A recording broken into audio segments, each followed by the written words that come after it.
Salut tout le monde, c'est Jinji, on se retrouve pour la conclusion de la vidéo sur les personnages illustres, les héros et les protagonistes. Vidéo que j'ai dû faire en plusieurs fois et même un mois après carrément. Donc du coup, c'est quoi ma conclusion sur ces trucs? Ah ben, je me rends compte que le statut des trois définitions, c'est-à-dire le héros, le personnage illustre et le protagoniste, sont des définitions qui ne sont pas forcément utiles dans le jeu de rôle. Je vais devoir expliciter ça après avoir fait 2 vidéos là-dessus. Ce que je veux dire par là, c'est que de manière déjà diégétique, évidemment, vos personnages peuvent par la force des choses être des héros, considérés comme tels, ou être considérés comme des personnages illustres. Mis à part le fait que la restitution des conséquences de ce statut en fonction du MJ peut changer, j'ai rarement vu que ça ait changé pour le mieux. C'est-à-dire que quelqu'un devient de plus en plus populaire, de plus en plus connu, que le groupe de héros est de plus en plus connu. Quelles sont les conséquences si jamais ils réussissent ou ils échouent à quelque chose? En gros, c'est quoi la hauteur des attentes des PNJ? C'est quelque chose que j'ai pas encore vu de suffisamment traité. Mais ce n'est même pas là où il y a le point le plus gênant. Je pense que le point le plus gênant dans tout ça, c'est que c'est une opinion personnelle, mais je pense que c'est pas forcément important que de vouloir chercher à tout prix à être un héros ou un personnage illustre. Puisque par, on va dire par effet de circonstance et aussi par implication dans le jeu, un protagoniste le deviendra sans doute, un personnage illustre ou un héros ou les deux. Je suis en train d'en réfléchir sur pas mal de points concernant les définitions et je ne sais même pas vraiment, en tout cas d'observation, je n'ai pas eu l'impression que les gens ne se voyaient pas autrement que comme des héros, plus que comme des protagonistes. Pourtant, ma définition du protagoniste, ou plutôt du joueur fondamental, est basée sur 3 axes. C'est-à-dire la présence, c'est-à-dire ponctualité, assiduité, tout ça. Ensuite, le contact d'un joueur avec l'univers et sa capacité de faire l'univers, que l'univers devienne sien. Et la troisième, c'est la fameuse plus-value, c'est-à-dire le truc que vous apportez et que peu de gens peuvent apporter. C'est un mélange finalement de tout ce que vous apportez de meilleur dans le jeu de rôle. Pas forcément qui vient du milieu du jeu de rôle, on s'entend. Et quand tu prends en compte cette notion de joueur fondamental, ah ben c'est la définition d'un bon protagoniste découle finalement de cette posture-là que le joueur pourrait avoir. Alors c'est pas grave d'en avoir une seule des facettes ou deux, hein. C'est pas une fatalité que d'avoir 2 sur 3 ou 1 sur 3. La question c'est est-ce que ça va rester ainsi ou pas. Et ça c'est quelque chose qui va évoluer au fur et à mesure de votre réflexion et aussi de votre implication. L'implication faisant partie comme de la première valeur. Si de base vous êtes quelqu'un qui avait tendance à ne pas être impliqué, à préférer jouer avec une énorme distanciation, ou encore on va pas se mentir, on va essayer aussi d'être présent le plus souvent possible. Si vous avez ces 3 valeurs là, ce qui va se passer, c'est que forcément le reste suivra. Mais si vous ne les avez pas, ben à ce moment-là, les 2 autres se risquent facilement de s'effondrer. Et pourtant, il y a bel et bien une raison pour laquelle j'ai refait énormément cette vidéo. C'est parce que il y a des gens qui veulent être des héros et des personnages importants, ils veulent être le centre de l'attention, mais je me suis rendu compte aussi que ce n'était pas tant un problème en tant que joueur, c'est un problème en tant que personne. Et au-delà de ça, au travers de certaines anecdotes que j'ai entendues, comme par exemple une amie qui est MJ m'a expliqué que elle avait une joueuse qui voulait partir dans un délire féministe, dans un univers où la parité était plutôt bien respectée. Ça me fait penser finalement à la balance inverse du joueur fondamental, c'est-à-dire un joueur qui est effacé, un joueur qui ne s'implique pas, un joueur qui... Alors là, la deuxième facette inverse, elle n'est pas seulement inverse, elle est aussi impertinente. C'est-à-dire, vous avez un joueur, il ne connaît pas vraiment l'univers, ou il ne cherche pas vraiment à le connaître au fur et à mesure du temps, et il ne fait que jouer que ses idées de son soi meilleur, de son soi idéalisé, de son personnage idéalisé, des Marissou, des Garissou, vraiment dans le sens vraiment idéalisé, une vision presque narcissique et exacerbée du personnage, qu'est le joueur. Et de l'autre côté, ben, finalement, il ne fait pas l'univers sien, il est en dehors, c'est clairement ce qui se passe dans ce cas-là. Et de l'autre côté, il y a la moins-value, c'est-à-dire que est-ce que la personne est, qu'est-ce que la personne amène en tant qu'être humain de mauvais. Sur cette balance inverse, ben, le fait de devoir finalement présenter, projeter un personnage sans vraiment trop réfléchir à l'univers qui est autour, même s'il faut se l'avouer, on ne connaît pas toujours un univers de JDR qu'on y entre, la moindre des choses c'est de faire des efforts qui ne sont pas faits, c'est pour ça que j'en parle. Ben, une fois que tu regardes les raisons pour lesquelles quelqu'un se comporte comme ça, pas délibérément, parce que si c'est vraiment délibérément que la personne est exubérante, bon, je pense que c'est un problème qui peut être vite réglé. Je pense surtout que si c'est pas intentionnel, souvent quelqu'un qui joue un Garissou, un soi fantasmé, c'est quelqu'un qui est capable de surmonter des faiblesses et des faiblesses surtout très marquantes dans la vie du joueur qui le joue. Avec une certaine facilité, une certaine aisance comme pour exorciser ce problème, mais en même temps veut être au centre de l'attention et ne réussit pas forcément à faire ce qu'il y a à faire. Et je dirais même pas de proposer une bonne performance, parce que la performance dans le jeu de rôle c'est quelque chose qui peut être pris en compte ou non. Il y a des gens qui préfèrent jouer sans vraiment... Comme il dit ça, c'est pour le fun. Et quand on dit le fun, c'est des gens qui te disent dans la définition, en tout cas dans ce que j'en ai vu, c'est en gros jouer avec un but ludique. Bon, le jeu de rôle c'est censé être ludique, si tu t'amuses pas, ben il y a des raisons pour lesquelles tu t'amuses pas, mais aussi pour mettre son cerveau de côté. Je n'ai jamais compris pourquoi quelqu'un te dit qu'il faut mettre son cerveau de côté quand tu joues une activité que tu aimes bien. Et puis oui, c'est un exutoire, c'est pour s'évader. S'évader de quoi? Encore une fois, je n'ai pas encore vu de personne qui m'a rapporté la réponse, donc moi j'attends en commentaire. Hein. Voilà, le but c'est vraiment d'écouter et de voir ce que vous avez comme réponse pour comprendre et pas pour répondre. Hein. Ça sert à rien de faire l'espèce de connard cynique. C'est clairement pas dans mes intentions. Bref, tout ceci étant dit, en gros la personne amène le pire de ce qu'elle ne peut pas régler à la table. Et à ce moment-là, je vais vous parler d'un truc dont je vous avais déjà parlé avant dans des vidéos précédentes. C'est que, comme j'en ai parlé dans mes croyances, je crois que tout le monde porte une thématique forte tout au long de sa vie, une personne. Voilà, c'est comme ça, malheureusement, c'est quelque chose... enfin, malheureusement, non, je pense que c'est très important. Mais ce que je vais dire, c'est que c'est quelque chose qui est très compliqué, qu'il faut régler parfois soi-même si on se rend compte qu'on a ce problème-là. Mais souvent, quand quelqu'un te traîne ce truc-là, c'est que forcément, ce n'est pas juste de l'échelle de la croyance. Là, on est clairement dans les faits. Et à ce moment-là, j'aurais une remarque à faire à ces gens-là. Si vous vous sentez concerné, si ça vous a parlé, si ça a parlé à vos joueurs, si finalement c'est quelque chose qui vous touche, je vous donnerai un conseil. Et c'est un conseil que vous prenez pas, mais je pense qu'il est très important, c'est les gens qui font ça, le meilleur conseil qu'on peut leur donner, c'est de garder leurs problématiques pour eux. Ça a l'air assez agressif et assez corrosif ce que je dis, mais je pense que c'est le cas. Il faut vraiment qu'ils gardent ça pour eux. Vous savez, j'ai parlé souvent de cette thématique du oui, on a un thème personnel qu'on traîne, mais si vous avez bien remarqué, je n'ai jamais parlé du mien. C'est pas parce que je n'ai pas envie de me livrer au grand public, c'est parce qu'en fait, c'est quelque chose qui ne regarde que soi. Si vous arrivez à le régler, ça ne regarde que vous. Si vous n'arrivez pas à le régler, ça ne regarde que vous.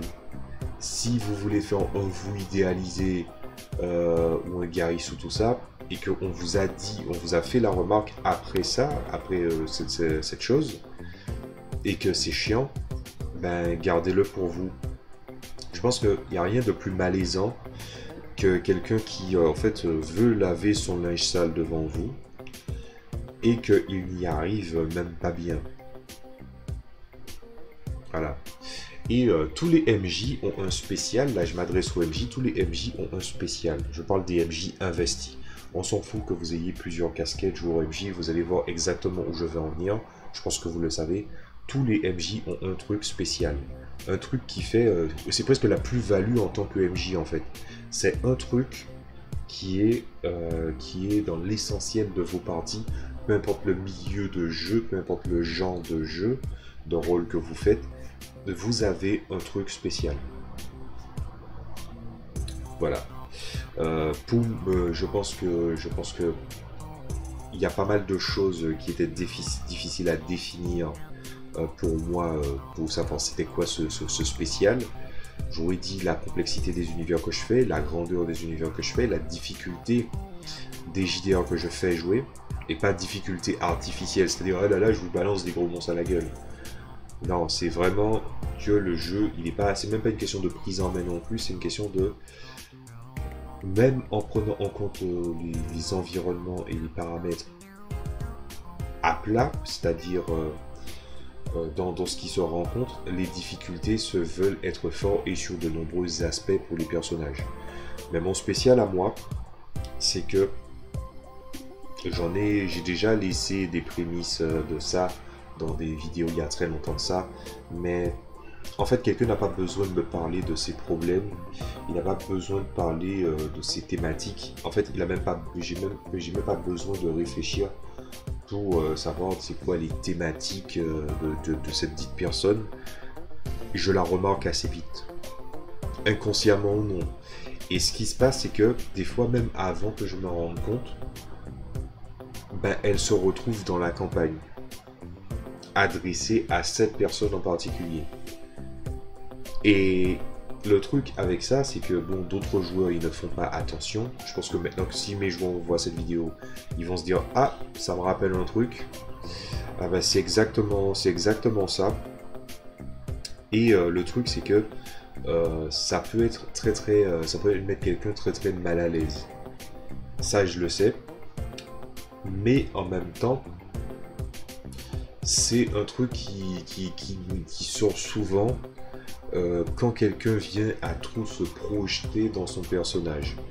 C'est pour ça que j'avais déjà fait des vidéos qui expliquaient que pour moi, quand tu dois créer un personnage, tu dois créer un personnage qui est surtout en adéquation avec ton plaisir de jeu et ton envie de jeu, pas par nécessité de projection.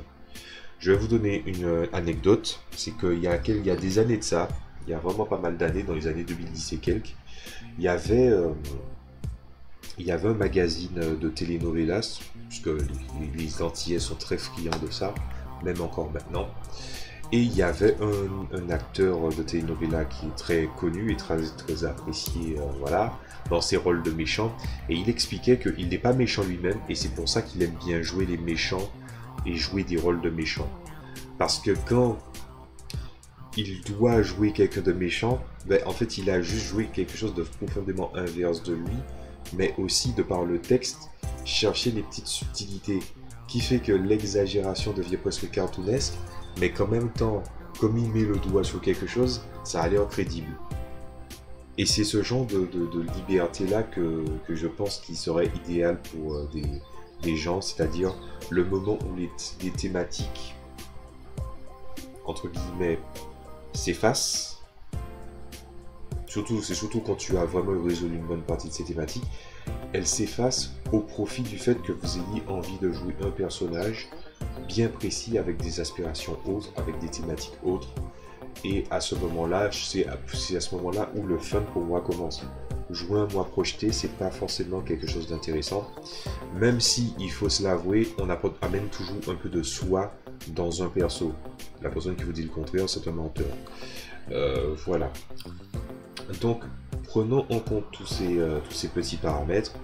Le mieux, ça serait certainement d'interpréter le personnage qu'on a envie, mais que finalement on ne joue pas ce personnage-là comme une espèce de masque qu'on finit par traîner tout au long des campagnes.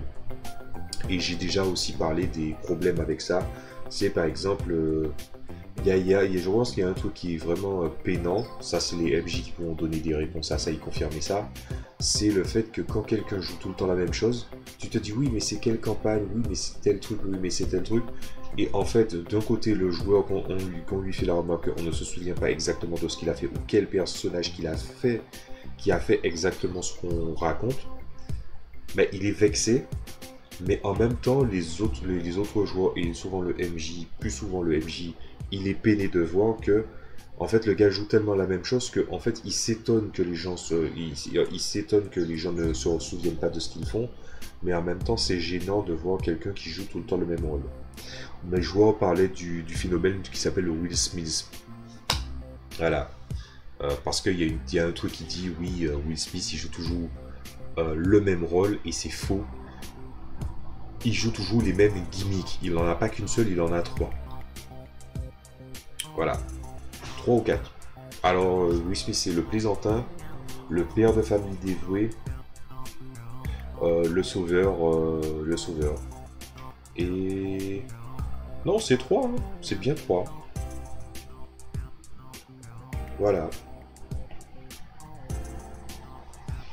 Bref, tout ceci étant dit, ma conclusion personnelle, c'est que on a parlé de beaucoup d'individualité dans ces vidéos, dans la vision personnelle d'une personne, mais à vrai dire, ce qui fait la grandeur des personnages, autant entre protagonistes que les autres statuts, c'est certainement l'alchimie avec les PNJ, l'alchimie avec les PJ, et finalement de la grande interaction. C'est pour ça que je dis que les 3 grandes valeurs essentielles d'un joueur sont importantes. Mais il y a aussi un petit truc que j'avais envie de rajouter. Personnellement, je me sens pas l'envie d'avoir un personnage qui est un héros ou qui est un personnage illustre. Ça, je préfère m'en foutre royalement. Je pense que je prends plus de plaisir à m'investir dans mon personnage. Comme je vous ai expliqué, jouer d'autres personnages, des personnages différents de soi, c'est le pied. On peut trouver des objectifs différents, jouer des trucs qu'on ne pensait pas jouer. On a une approche... Finalement, on a une approche qui est très très différente, et c'est pas cette différence qui fait le plaisir, c'est finalement la capacité de quelqu'un à finalement interpréter divers personnages qui devient une satisfaction en soi. Voilà. J'ai déjà joué des personnages qui n'étaient pas du tout à mon goût, en matière de gameplay je parle, mais qu'au final, le fait d'interpréter ce personnage-là était déjà très intéressant. Je ne joue pas les mêmes types de personnages en matière d'archétype d'un modèle à l'autre, donc c'est pour ça que je disais ça. Finalement, pour conclure, je rajouterai que, bon, je vous suppose que vous avez vu la vignette qui représente en gros certains personnages principaux, dont celui qui est au milieu, qui est Sendo Aichi, de l'anime qui s'appelle Cardfight Vanguard. C'est un truc, c'est un anime qui parle d'un jeu de cartes qui est excellent, malheureusement qui n'est pas arrivé en France. Voilà, hein. Faudrait bien que ça se corrige, surtout qu'ils ont rebooté l'univers. Et du coup, je pense que la meilleure figure du protagoniste, s'il faut donner une vision du protagoniste efficace, c'est certainement ce personnage-là en tant que récit, en fait dans le récit. C'est quelqu'un qui n'était pas spécialement fort, c'était pas quelqu'un qui était amené à être un héros, c'est quelqu'un qui a été amené à avancer, à progresser, à chuter, à passer du mauvais côté en général, pour finalement être ramené par les gens autour. Et je pense que l'image illustre très bien l'importance du personnage, c'est-à-dire que c'est quelqu'un qui n'est pas forcément la personne plus grande personne à figure héroïque, divine, mes couilles, mais c'est quelqu'un qui est suffisamment soucieux des autres, c'est quelqu'un qui est suffisamment attentif à son entourage, et c'est surtout quelqu'un qui a appris à briser sa coquille pour finalement découvrir un monde, et qu'il ne le fait pas seul, il le fait avec certaines personnes. Ma conclusion ultime, c'est celle-là. c'est ce personnage-là, parce qu'il y a beaucoup de personnages dans les animés, dans les mangas, tout ça, mais c'est ce personnage-là qui me convainc le plus, qu'est être un joueur essentiel et être un bon protagoniste fera que le reste suivra. J'ai peut-être donné une réponse que certains savaient, mais il fallait donner tout ça. Donc pour résumer un petit peu ma conclusion, c'est soyez un protagoniste, le reste suivra si vous êtes un bon protagoniste ou un bon joueur essentiel. Et surtout, si jamais vous êtes quelqu'un qui avait tendance à trop vous projeter dans vos personnages, vous subissez les personnages plutôt que vous les vivez, les personnages. Ça se voit surtout quand vous avez du mal à surmonter quelque chose. Voilà. Donc le mieux, c'est que si jamais vous avez des thématiques, vous avez des problèmes qui vous entourent et que vous voulez l'exorciser délibérément cette fois-ci dans le JDR, de grâce, ne le faites pas. Ça pourrait être malaisant pour les joueurs.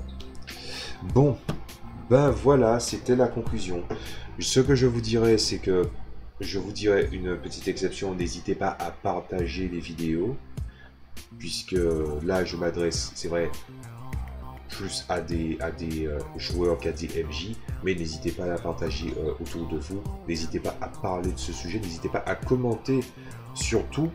Hein, moi je repars pas dans les délires de like, abonne-toi, machin, mais je pense que le partage de cette vidéo et de cette thématique, si vous n'avez pas vu les autres actes, vous avez commencé par celui-là, allez voir les deux premiers, même s'il y a un gros décalage entre les dates, je pense que ça s'en sortira de ma façon de parler, mais ça sera réglé.